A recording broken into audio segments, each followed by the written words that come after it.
पता है इस वक्त सभी अपने होली के रंग में रंगे हुए। हम आपके पास फिर लौटेंगे और अपने दर्शकों को बता दें कि भारत की इस भूमि के रज के कण कण में त्याग और बलिदान की सुगंध घुली हुई है। इस देश की माटी की सुरक्षा के लिए अपना सर्वस्व न्यौछावर करने वाले वीर रणबांकुरों की कमी देश में कभी नहीं रही। मां भारती के चरणों में अपने प्राणों की आहुति देने वाले इन मतवालों में न केवल उनके लाडले आगे हैं, बल्कि उनकी लाडलियां भी उसी शौर्य के साथ तत्पर हैं। वीरांगनाओं की धरती भारत में ऐसी ऐसी वीरांगनाएं हुई हैं जो कभी पटाखे भी नहीं छोड़े, लेकिन जब मुसीबत सामने आ पड़ी तो AK-47 और कार्बाइन जैसे हथियार चलाने से गुरेज नहीं की।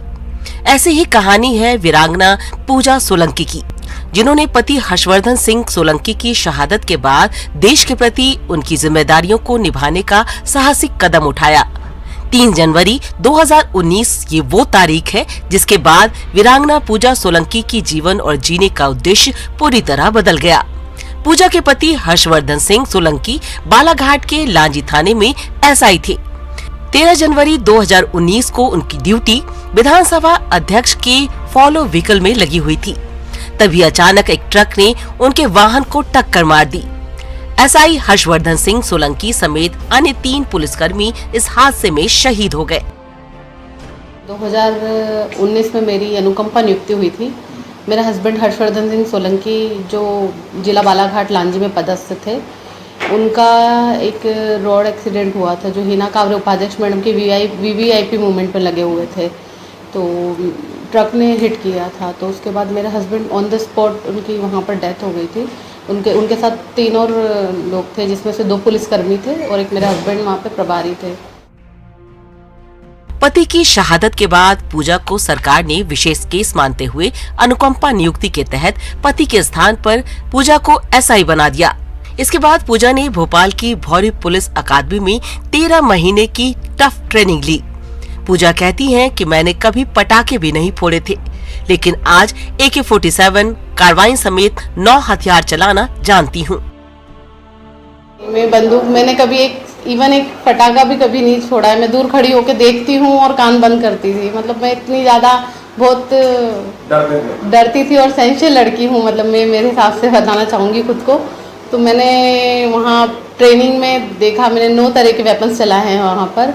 मैंने AK-47 कार्बाइन 303 और SLR राइफल्स ये सब और कैरी करे हैं, और हमने उसके साथ पेट्रोल मतलब घूमा है पूरे ट्रेनिंग में, उसको लेके घूमा है। तो मैं मतलब बहुत ज़्यादा स्ट्रॉन्ग हो गई उसके बाद कि नहीं, मैं सब कुछ कर सकती हूँ। पूजा बताती है कि हादसे के वक्त उनकी गोद में 1.5 साल का बेटा और 3.5 साल की बेटी थी। अनुकंपा नियुक्ति मिली तो लगा कि पुलिस की ड्यूटी मैं कैसे कर पाऊंगी, जबकि मेरे साथ ज्यादातर ऐसे ट्रेनीज थे जो पहले से SI की तैयारी कर रहे थे। मुझे कोई विशेष छूट मिलना मुमकिन नहीं था। मुझे ज्यादा मेहनत करनी पड़ी। इसमें सबसे मुश्किल था दौड़ना और दीवार फांदना। इसके बाद भी मैंने अच्छी रेटिंग के साथ ट्रेनिंग पूरी की।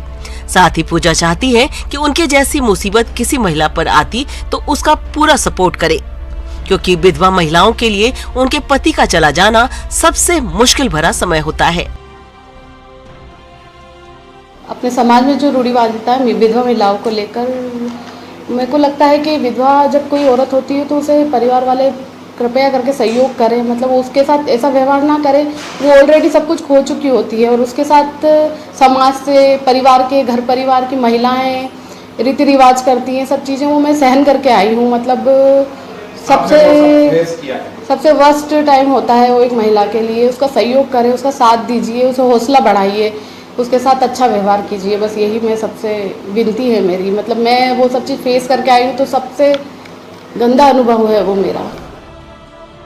जीवन में आए बड़े बदलाव के बावजूद पूजा आज भी अपने पति की तस्वीर को नमन करना और खाली समय मिलने पर अपने छोटे छोटे दोनों बच्चों को समय देना नहीं भूलती हैं। ड्यूटी के बाद बचे खाली समय को वे अपने बच्चों के साथ खेलकर उन्हें पढ़ाकर व्यतीत करती हैं। बच्चों को ज्यादा समय दे सके इसलिए पूजा जल्दी उठकर घर का सारा काम निपटाती हैं। पूजा अपने बच्चों को IAS और IPS बनाना चाहती हैं। पन्ना से न्यूज़ 18 के लिए रजनीश शेट्टी की रिपोर्ट। और पूजा के इस जज्बे को सलाम। यहाँ एक छोटे से ब्रेक के लिए हम रुक रहे हैं, बहुत जल्द लौटते हैं।